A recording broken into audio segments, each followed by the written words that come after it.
আসসালামু আলাইকুম। বাংলা মঞ্চের আলোচনায় আপনাদের সকলকে আমন্ত্রণ জানাচ্ছি। ঢাকার চীনা দূতাবাসে হুমকি দিয়েছে অজ্ঞাত উগ্রবাদী সংগঠন। 19 আগস্ট রাতে একটি উগ্রবাদী সংগঠনের নামে ইমেল করে ঢাকার চীনা দূতাবাসকে ওই হামলার হুমকি দেওয়া হয়। হুমকিদের বিষয়টি জানাজানি হওয়ার পর নড়ে চড়ে বসেছে আইন শৃঙ্খলা রক্ষাকারী বাহিনী ও গোয়েন্দারা। এই ঘটনার পর 20 আগস্ট নিরাপত্তা পরিস্থিতি পর্যালোচনা ও প্রয়োজনীয় পদক্ষেপ নিয়ে বাংলাদেশে নিযুক্ত চীনের রাষ্ট্রদূত ইয়াও ওয়েনের সঙ্গে বৈঠক করেছেন ডিএমপির সিটিটিসি ও পুলিশ সদর দপ্তরের কর্মকর্তারা। ঢাকা পোস্টের খবরে বলা হয়েছে, বিষয়টি জানার পর দূতাবাসের নিরাপত্তা জোরদার করা নিয়ে ঢাকার পুলিশের সঙ্গে চীনা দূতাবাসের কর্মকর্তাদের অসন্তোষ দেখা দেয়। এক পর্যায়ে তাদের মধ্যে হট্টগোলের ঘটনাও ঘটেছে বলে একাধিক গোয়েন্দা সূত্র জানিয়েছে। এদিকে 22 মাস আগে বিগত অন্তর্বর্তী সরকারের আমলে জামিন পাওয়া এক জঙ্গিকে ধরতে ঘুম হারাম হয়ে যাচ্ছে বাংলাদেশ পুলিশের। একাধিক সূত্রে জানা গেছে, আল কায়েদার ভারতীয় উপমহাদেশের শাখা AQIS এর সেকেন্ড ইন কমান্ড মাওলানা ইকরামুল হককে ধরতে কয়েকবার সাঁড়াশি অভিযান চালিয়েও পুলিশ ব্যর্থ হয়েছে।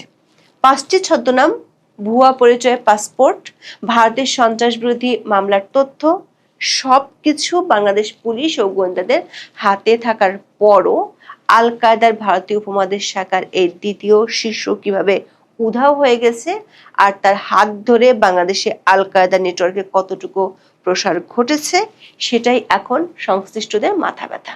বিস্তারিত জানতে চলুন যাওয়া যাক বিশ্লেষণে।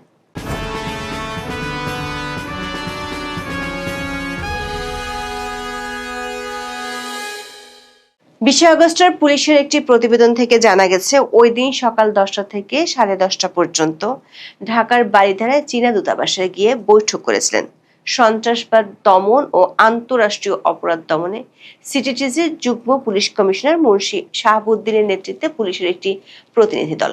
বৈঠকে চীনের রাষ্ট্রদূত ইয়াও ওয়েনের সঙ্গে বাংলাদেশে বিভিন্ন প্রকল্পে কর্মরত অন্তত 8 থেকে 10 জন চীনা নাগরিক উপস্থিত ছিলেন। বৈঠকে পুলিশ সদর দপ্তরের LIC শাখার এডিসি মাহমুদ উপস্থিত ছিলেন। জানা গেছে, একটি সন্ত্রাসী গোষ্ঠীর নামে ইমেলের মাধ্যমে চীনা দূতাবাসে হামলার হুমকি দেওয়া হয়। হুমকিটি আসে আগের দিন 19 আগস্ট। হুমকি পাওয়ার পর বিষয়টি পুলিশ সদর দপ্তর ও সিটিডিসিকে জানায় দূতাবাস কর্তৃপক্ষ। পরে তাৎক্ষণিকভাবে নিরাপত্তা পরিস্থিতি ও প্রয়োজনীয় পদক্ষেপ নিয়ে আলোচনা করতে দূতাবাসে যান পুলিশ কর্মকর্তারা। তবে আকস্মিক এমন হুমকির পর বিষয়টি ভালোভাবে নেয়নি চীনা দূতাবাসের কর্মকর্তারা। পুলিশের প্রতিবেদন থেকে জানা গেছে, চীনা দূতাবাসের বৈঠকের পর জাপানি দূতাবাসও বৈঠক করেন সিটিটিসির কর্মকর্তারা। বৃহস্পতিবার সকাল 10:40 থেকে 11:30 পর্যন্ত ঢাকার বারিধারায় জাপানি দূতাবাসে বাংলাদেশ নিযুক্ত জাপানের রাষ্ট্রদূত সাইদা শিনিচের সঙ্গে বৈঠক করেন সিটিটিসির যুগ্ম পুলিশ কমিশনার মুন্সি শাহাবুদ্দিন। ঢাকা পোস্টের খবরে বলা হয়েছে, চীনা দূতাবাসে হামলার হুমকির বিষয়ে জানতে চাইলে নাম প্রকাশ না করার শর্তে সিটিটিসির এক ঊর্ধ্বতন কর্মকর্তা বলেছেন, তারা খবর পেয়ে সেখানে গিয়ে দূতাবাসের কর্মকর্তাদের সঙ্গে বৈঠক করেছেন। কারা এবং কোন উগ্রবাদী সংগঠন থেকে ইমেল পাঠানো হয়েছে সেটি বের করার চেষ্টা করছেন পুলিশ কর্মকর্তারা। হুমকিদাতাদের চিহ্নিত করার কাজ চলমান রয়েছে বলে দাবি করেছেন ওই পুলিশ কর্মকর্তা। তিনি জানিয়েছেন, দূতাবাসের জন্য ডিপ্লোম্যাটিক জোনের পুলিশ রয়েছে, তারাই নিরাপত্তার বিষয়টি দেখবেন। ঢাকা পোস্টের খবরে আরো বলা হয়েছে, দূতাবাসের নিরাপত্তা নিয়ে পুলিশের সঙ্গে চীনা দূতাবাসের কর্মকর্তাদের অসন্তোষ দেখা দিয়েছে। এ নিয়ে পুলিশ ও দূতাবাসের কর্মকর্তাদের মধ্যে হট্টগোলের ঘটনাও ঘটেছে। নিরাপত্তা পরিস্থিতি নিয়ে পুলিশ ও কূটনীতিকদের মধ্যে দফায় দফায় বৈঠক চলছে। এদিকে চীনা দূতাবাসে হামলার হুমকির পর বিদেশি কূটনীতিকদের নিরাপত্তা নিয়ে নতুন করে তৎপর হয়েছে গোয়েন্দা সংস্থাগুলো। গুলশান সহ বিদেশিদের বসবাস করা এলাকাগুলোতে গোয়েন্দা নজরদারি বাড়ানো হয়েছে। গোয়েন্দা সূত্রগুলোর বরাত দিয়ে ঢাকা পোস্ট জানিয়েছে, চীনা দূতাবাসে হামলার হুমকির পর ঢাকায় থাকা প্রত্যেকটি দূতাবাসের নিরাপত্তা জোরদার করা হয়েছে। একই সঙ্গে হুমকিদাতা সংগঠনকে শনাক্ত এবং তাদের অবস্থান জানতে চেষ্টা চালিয়ে যাচ্ছে গোয়েন্দা সংস্থাগুলো। দর্শক, গত 10 আগস্ট নিরাপত্তা পরিষদের analytical support and sanctions monitoring team এর প্রতিবেদনে উগ্রবাদী সংগঠন আল কায়েদার বাংলাদেশি নেটওয়ার্ক নিয়ে সতর্কবার্তা দেওয়া হয়। ওই বার্তা পাওয়ার পর দেশ জুড়ে আলোচনা সমালোচনার ঝড় ওঠে। বিভিন্ন গণমাধ্যমে প্রকাশিত প্রতিবেদন অনুযায়ী 2016 সালের 30শে জুন মার্কিন যুক্তরাষ্ট্রের পররাষ্ট্র দপ্তর AQIS কে বৈশ্বিক সন্ত্রাসী সংগঠন হিসেবে ঘোষণা করে। AQIS এর কথিত বাংলাদেশ শাখা হলো আনসার আল ইসলাম। এর আগে রাজধানী সহ দেশের বিভিন্ন স্থানে একের পর এক আইএডির মতো শক্তিশালী বোমা উদ্ধারের ঘটনা ঘটেছে। পরে পুলিশের বোম ডিসপোজাল ইউনিট এসব বস্তু নিষ্ক্রিয় করে। এর মধ্যে রাজধানীর ডেমরা এলাকায় 2টি বোমা সদৃশ বস্তু সহ একজনকে গ্রেপ্তার করে পুলিশ। পুলিশের তদন্তে জানা গেছে, গ্রেপ্তার হওয়া ওই যুবক জেএমবি সদস্য। তিনি মামুন ওরফে বোমা মামুনের ঘনিষ্ঠ বলেও তথ্য পেয়েছে আইন শৃঙ্খলা রক্ষাকারী বাহিনী। তবে এখন পর্যন্ত বোমা মামুনের কোনো হদিস পায়নি তারা। এই বোমারু মামুন বিগত আওয়ামী লীগ সরকার আমলে 7 বছর জেলে ছিল। অন্তর্বর্তী সরকার আমলে জামিনে বের হয়ে যায়। তবে মামুনের চেয়ে গোয়েন্দাদের বেশি চিন্তা আল কায়েদার ভারতীয় উপমহাদেশ বা AQIS শাখার দ্বিতীয় শীর্ষ নেতা মাওলানা ইকরামুল হককে নিয়ে। গত কয়েকদিন ধরে তাকে হন্য হয়ে খুঁজছে আইন শৃঙ্খলা রক্ষাকারী বাহিনী। প্রায় 22 মাস আগে জামিনে বেরিয়ে যাওয়ার পর থেকেই ধরাছোঁয়ার বাইরে রয়েছে এই ইকরামুল হক। সবশেষ প্রায় 1 মাস আগে ইকরামুলের সন্ধানে ময়মনসিংহের সদর উপজেলার বোরোর চরে তাদের বাড়িতে যান গোয়েন্দারা, কিন্তু সেখানেও খোঁজ মেলেনি। পুলিশের একাধিক সূত্রে জানা গেছে, 24-এর আন্দোলনের সময় দেশের 17টি কারাগার থেকে 69 জন জঙ্গি পালিয়ে যায়, যাদের মধ্যে 9 জন ফাঁসির আসামি। তাছাড়া ইউনূসের আমলে তার 2 উপদেষ্টার সহায়তায় হরে দরে জামিন পেয়েছিল জঙ্গিরা। ইউনূসের আমলে 1.5 বছরে প্রায় 350 জঙ্গির জামিন হয়। গোয়েন্দারা বলছেন, এদের মধ্যে এখন সবচেয়ে বড় মাথা ব্যথা ইকরামুল হককে নিয়ে। 2023 সালের 30 মে ঢাকার মাদারটেক থেকে গ্রেপ্তার হয় ইকরামুল হক। গ্রেপ্তার করা হয় তার স্ত্রী ফারিয়া আফরিনকেও। 2024 সালের 10 অক্টোবর জামিনে মুক্তি পাওয়ার আগ পর্যন্ত সে কাশিমপুর হাই সিকিউরিটি কেন্দ্রীয় কারাগারে আটক ছিল। কিন্তু জামিনে মুক্তির পর প্রায় 22 মাস পেরিয়ে গেলেও আইন শৃঙ্খলা রক্ষাকারী বাহিনীর কাছে তার এখনকার সুনির্দিষ্ট অবস্থানের তথ্য নেই।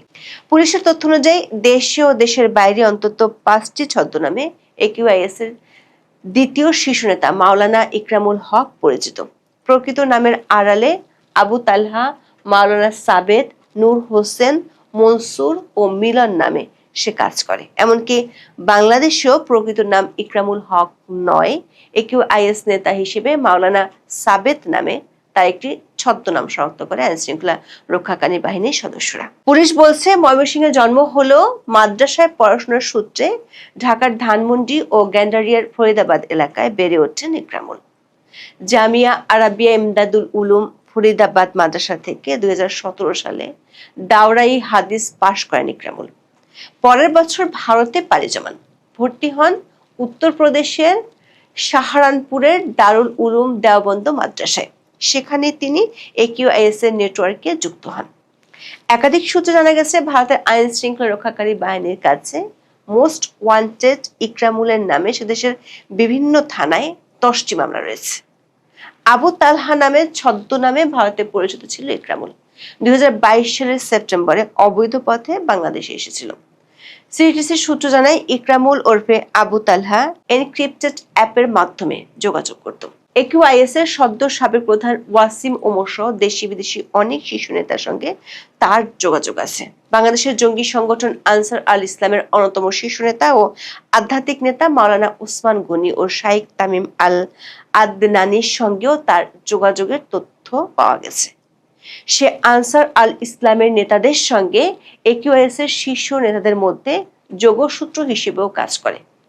প্রশ্ন হলো, বাংলাদেশ সরকারের পক্ষ থেকে জঙ্গি নেই বলে বারবার দাবি করা হলেও চীনা দূতাবাসে ইমেল হুমকির পর কেন গোয়েন্দারা নড়ে চড়ে বসেছে? আবার ইউনূসের আমলে জামিন পাওয়া জঙ্গিদের ধরতে কেন পুলিশ ব্যতিব্যস্ত হয়ে উঠেছে? পররাষ্ট্রমন্ত্রী খলিলকে প্রায় কোথাও একা যাওয়ার অনুমতি দেন নাই তারেক রহমান। সর্বত্র প্রধানমন্ত্রী তারেক রহমানের খাস লোক হুমায়ুন কবিরকে ঘাড়ের ওপরে রেখে সফর করতে হয়েছে, বক্তব্য দিতে হয়েছে পররাষ্ট্রমন্ত্রী খলিলুর রহমানকে। অবশেষে সেই হুমায়ুন কবিরকে উপদেষ্টা পদ থেকে মন্ত্রী পরিষদে ঠাঁই দিলেন প্রধানমন্ত্রী তারেক রহমান। তার লন্ডন জীবনে যেই সহায়তা, যেই সংযোগ এই হুমায়ুন কবির সৃষ্টি করে দিয়েছেন সেজন্য। কিন্তু কি বিস্ময়কর, যে হুমায়ুন কবির বিজেপি কানেকশনে বিএনপিতে প্রভাবশালী হলেন, তিনি হঠাৎ করে এমন ভারত বিরোধিতার ছল বা ভারত বিরোধিতার একটা অবস্থান কেন নিচ্ছেন অন্তত সংবাদ মাধ্যমের সামনে? বাংলাদেশের পররাষ্ট্র মন্ত্রণালয়ের দ্বিতীয় প্রতিমন্ত্রী হিসেবে নিয়োগ পাওয়ার পর আবারও তারেক রহমানের অত্যন্ত ঘনিষ্ঠ, লন্ডন প্রবাস জীবনে অত্যন্ত প্রভাবশালী হয়ে ওঠা হুমায়ুন কবিরকে নিয়ে আবারও বাংলাদেশে আলাপ আলোচনা শুরু হয়েছে যে কেন তারেক রহমানের এতটাই ঘনিষ্ঠ আর প্রিয় এই হুমায়ুন কবির, যাকে কিনা ব্রিটিশ নাগরিকত্বের কারণে এর আগে প্রতিমন্ত্রী পদমর্যাদায় উপদেষ্টা পদে নিয়োগ দিলেও তারেক রহমান মন্ত্রিসভায় স্থান দেননি, কিন্তু মন্ত্রিসভার সর্বশেষ রদবদলে তাকে কিনা প্রতিমন্ত্রী পদমর্যাদায় শপথ নেওয়ানো হয়েছে। কিন্তু এখন বাংলাদেশের পত্রপত্রিকা এই প্রশ্ন তুলছে যে সত্যিই কি সারা জীবন ধরেই প্রায় লন্ডন প্রবাসী এই হুমায়ুন কবির তার ব্রিটিশ নাগরিকত্ব ত্যাগ করেছেন এই মন্ত্রিত্বের শপথ নেওয়ার আগে? কিন্তু হুমায়ুন কবির বিএনপির রাজনীতিতে এমনই এক চরিত্র যাকে কিনা 2018 সালের আগে এমনকি বিএনপির স্থায়ী কমিটির সদস্যরা পর্যন্ত চিনতেন না। 2018 সালে বিএনপির একজন প্রভাবশালী নেতা, যিনি তারেক রহমানের অত্যন্ত ঘনিষ্ঠ হিসেবে তার পরিচিতি প্রথম উঠে আসে ভারতের শীর্ষস্থানীয় দৈনিক দ্য হিন্দু পত্রিকায়। মানে এই যে এখন যিনি ভীষণ ভারত বিরোধী একটা চরিত্র ধারণ করেছেন বাংলাদেশ সরকারে, মানে চোখে চোখ রেখে বাংলাদেশ সরকার ভারত সরকারের সাথে কথা বলবে, শেখ হাসিনার আমলে ভারত বাংলাদেশ সম্পর্কটা যে নিয়মে চলেছে সে নিয়মে আর চলবে না, এত তাড়াহুড়োর কি আছে তারেক রহমানের সফর নিয়ে, প্রধানমন্ত্রী যাবেন যখন সময় হবে তখন যাবেন ভারতে, এসব কথা যিনি বারবার সংবাদ মাধ্যমের সামনে এসে সবচেয়ে উচ্চ কণ্ঠে বলছেন আপাতত, সেই হুমায়ুন কবির কিন্তু তারেক রহমানের ঘনিষ্ঠ হয়ে উঠেছিলেন, বিএনপিতে প্রভাবশালী হয়ে উঠেছিলেন তারেক রহমানের লন্ডন জীবনে তার ভারত কানেকশনের জন্য। মানে এই যে ভারতের সঙ্গে তারেক রহমানের এই যে সামনে গ্যালারির উদ্দেশ্যে যে বিবাদটা, সেটা যে নানা কারণেই খুব কৌতূহলোদ্দীপক, তার একটা কেন্দ্রীয় চরিত্র এই প্রতিমন্ত্রী হওয়া হুমায়ুন কবির বটে। 2018 সালের জুনে হঠাৎ করেই ভারতের দ্য হিন্দু পত্রিকা শিরোনাম করে যে বিএনপি বাংলাদেশের নির্বাচনে ভারতের সহযোগিতা চায় এবং তার পাশাপাশি জানায় যে বিএনপির 3 জন নেতা এখন ভারত সফর করছেন, ভারতের বিভিন্ন রাজনৈতিক দলের সঙ্গে বৈঠক করছেন, তারা বিভিন্ন থিঙ্ক ট্যাঙ্ক, কূটনীতিক, ব্যবসায়ী এদের সঙ্গেও দেখা করছেন, এটা জানাতে যে 2018 সালের নির্বাচনে তাদের ভারতের সহযোগিতা যেমন দরকার, তেমনি বিএনপি ক্ষমতায় এলে একটা ভারতের প্রতি সহযোগী মনোভাবের এবং ভারতের সাথে শত্রুতাবিহীন একটা সরকার গঠন করবে, এই প্রতিশ্রুতিটা দিতেও। এবং দ্য হিন্দু পত্রিকার ওই খবরের ভিত্তিতে তখন বিবিসি বাংলা, প্রথম আলো সহ বাংলাদেশের সকল শীর্ষস্থানীয় সংবাদ মাধ্যমে খবর করে যে হঠাৎ করে ভারতে বিএনপির একটা প্রতিনিধি দল গেছে 2018 নির্বাচনে ভারতের সহযোগিতা চাইতে। শুধু নয়, হুমায়ুন কবিরের উপস্থিতি সেখানে প্রমাণ করছে যে এই সফরটি তারেক রহমানের ব্যক্তিগত উদ্যোগে, ব্যক্তিগত সমর্থনে অনুষ্ঠিত হয়েছে এবং আন্তর্জাতিক বিষয়ক সম্পাদক হিসেবে হুমায়ুন কবিরকে তখনই প্রথম চিনতে পারা যায়। হুমায়ুন কবির সে সময় লন্ডন থেকে যান ওই সফরে, আর আমির খসরু মাহমুদ চৌধুরী আর বিএনপির আরেক নেতা আব্দুল আওয়াল মিন্টু, এরা দুজন যান ঢাকা থেকে। এবং সেখানে গিয়ে জুন মাসে হিন্দু পত্রিকাকে দেওয়া একটা সাক্ষাৎকারে তখন তারেক রহমানের ঘনিষ্ঠ হুমায়ুন কবির বলেন যে পেছনে না তাকিয়ে আমাদের সামনের দিকে তাকানো উচিত। গত শতকের ৮০ ও ৯০ দশকের রাজনীতি এখন বাতিল হয়ে গেছে এবং হিন্দু লেখে যে ৮০ ও ৯০ দশকের রাজনীতিটা আসলে কি তাও স্পষ্ট করেন বিএনপির ভারপ্রাপ্ত চেয়ারপারসন, মানে ২০১৮ সালে তারেক রহমান তাই ছিলেন, বিএনপির ভারপ্রাপ্ত চেয়ারপারসন তারেক রহমানের উপদেষ্টা হুমায়ুন কবির। তিনি বলেছেন বিএনপি ক্ষমতায় থাকার সময় ভারত বাংলাদেশের মধ্যে যে খারাপ সম্পর্ক ছিল তা ভুল ও বোকামিপূর্ণ নীতির ফসল। পত্রিকাটিকে হুমায়ুন কবির এও বলেন তারেক রহমান চান আমরা ভারতের সঙ্গে সম্পর্ক রেখে চলি।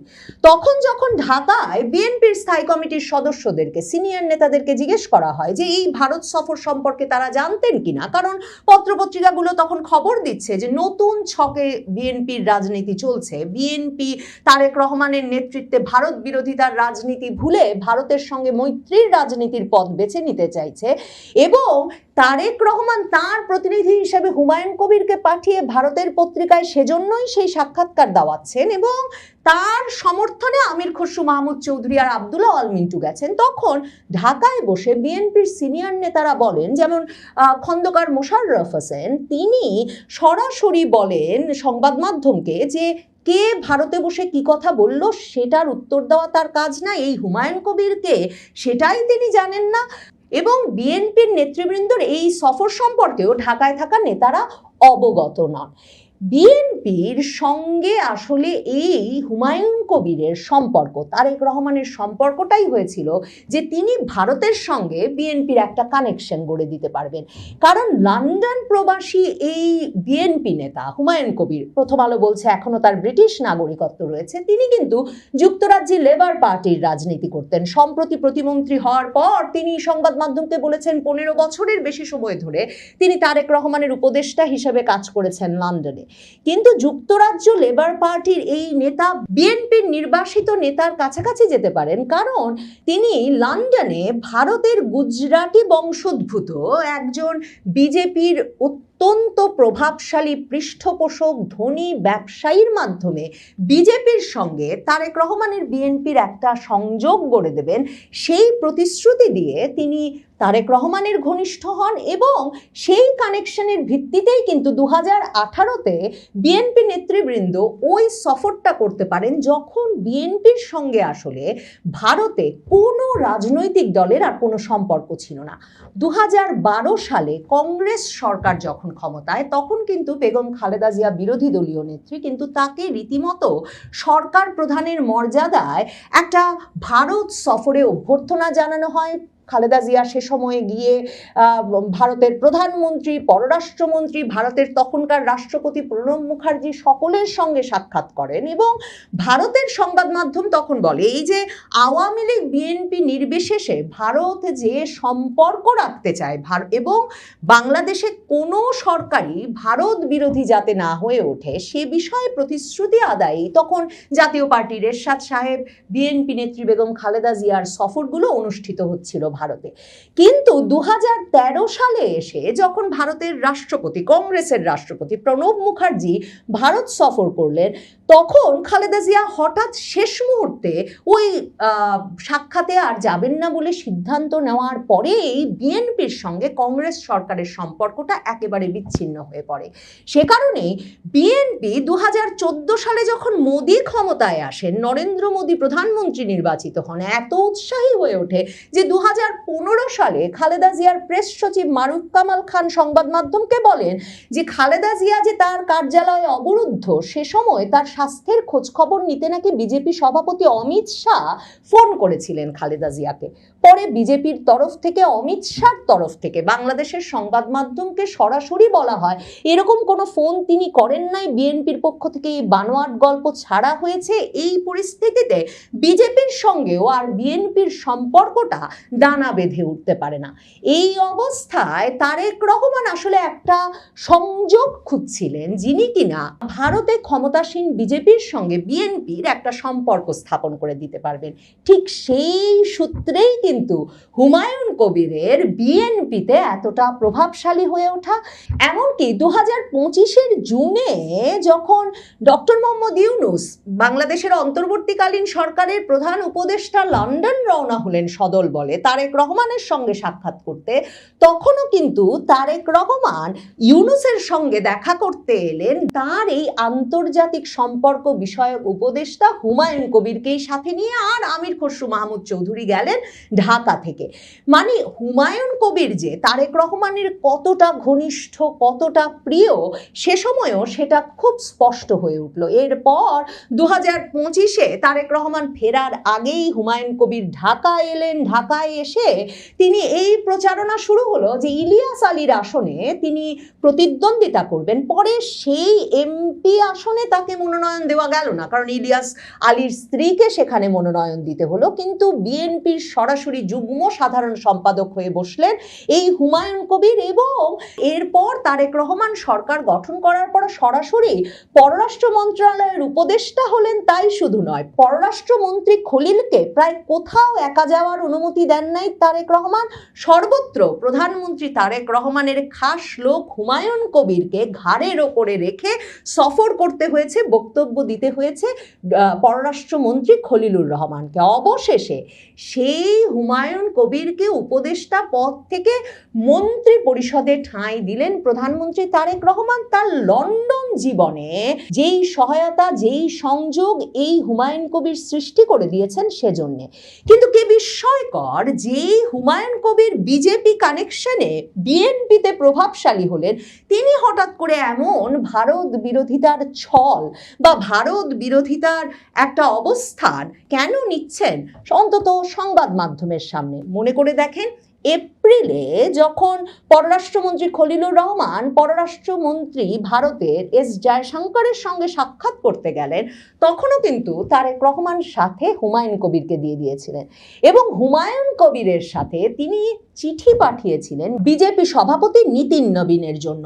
ওই চিঠিতে কি লেখা ছিল সেটা কোনো তরফেই জানানো না হলেও এটা পরিষ্কার যে প্রধানমন্ত্রী তারেক রহমান বরাবর বিজেপির সঙ্গে একটা দলীয় সম্পর্ক চেয়েছেন। কারণ প্রধানমন্ত্রী তারেক রহমানের মা খালেদা জিয়াও বিশ্বাস করতেন যে কংগ্রেস একটা ঐতিহাসিকভাবে আওয়ামী লীগপন্থী দল, এবং এই যে পারিবারিক এবং দশকের পর দশকের রাজনৈতিক সহযোগিতার সম্পর্ক কংগ্রেসের মতো ভারতের একটা ঐতিহ্যবাহী দলের সঙ্গে বাংলাদেশের আওয়ামী লীগের, সেটা আওয়ামী লীগকে সবসময় একটা রাজনৈতিক সুবিধা দিয়েছে। এবং সে কারণে ওই যে খালেদা জিয়ার দফতর থেকে অমিত শাহর ফোনের গল্প যেমন ছড়ানো হয়েছে, তেমনি বিজেপি নির্বাচিত হওয়ার পর 2014 সালে ব্যাপকভাবে উল্লসিত হয়ে উঠেছিল বিএনপি। তাই প্রশ্ন জাগে, এমন একটা সময়ে সেই হুমায়ুন কবিরকে উপদেষ্টা থেকে আবার প্রতিমন্ত্রী করলেন কেন তারেক রহমান? সত্যিই কি পর্দার সামনে এসে ভারত বিরোধী মন্তব্যের জন্যেই তাকে নিয়োগ দেওয়া, নাকি 2018 সাল থেকে ভারতের সঙ্গে পর্দার আড়ালে সম্পর্ক গড়তে, সম্পর্ক বজায় রাখতে, এবং ভারতের থিঙ্ক ট্যাঙ্কগুলোর সঙ্গে যে তাঁর নিয়মিত বৈঠক হতো সেগুলো ভারতের সাবেক কূটনীতিকদের বরাতে নিয়মিতভাবে জানা যায়, সেই ব্যক্তিটিকে আসলে প্রতিমন্ত্রী পদমর্যাদায় এনে তারেক রহমান পর্দার অন্তরালে ভারতের সঙ্গে তার যে সম্পর্কের দূরত্ব সৃষ্টি হয়েছে সেই দূরত্ব কমিয়ে এনে একটা মৈত্রীর পথে, একটা আপোষ রফার পথে যেতে চাইছেন, সেটা দেখবার জন্য অপেক্ষা করতে হবে। তবে ব্রিটিশ নাগরিকত্ব আছে এমন প্রশ্ন প্রথম আলোর মতো পত্রিকা তুলে ফেলতে পারে, সারা দেশবাসীকে জানিয়ে দিতে পারে। এই ঝুঁকি সত্ত্বেও যে তারেক রহমান শুধু উপদেষ্টা পদেই রাখলেন না হুমায়ুন কবিরকে, বাংলাদেশের মন্ত্রী পরিষদে জায়গা দিলেন, সেটা যে নিশ্চিতভাবে কোনো গুরুত্বপূর্ণ কাজের জন্যে এবং কোনো একটা গুরুত্বপূর্ণ সমস্যার সমাধানের জন্যে, তা নিশ্চিত করেই বলা যায়। কারণ লন্ডনের নির্বাসিত জীবনে এই হুমায়ুন কবির তারেক রহমানের অনেক সমস্যার সমাধান করেছেন, বিশেষ করে ভারতের সঙ্গে তার সমস্যার অনেক সমাধান করে এনেছেন বলেই 2025-এর ডিসেম্বরে শেষ পর্যন্ত যখন তারেক রহমান এলেন, তখন ভারত এবং ভারতে ক্ষমতাসীন বিজেপি সরকার তারেক রহমানের দেশে ফেরার বিষয়টিকে পূর্ণ সমর্থন দিল এবং তারেক রহমানের প্রধানমন্ত্রীত্বের পথে সত্যিকার অর্থেই ব্যাপক উৎসাহ যোগালো।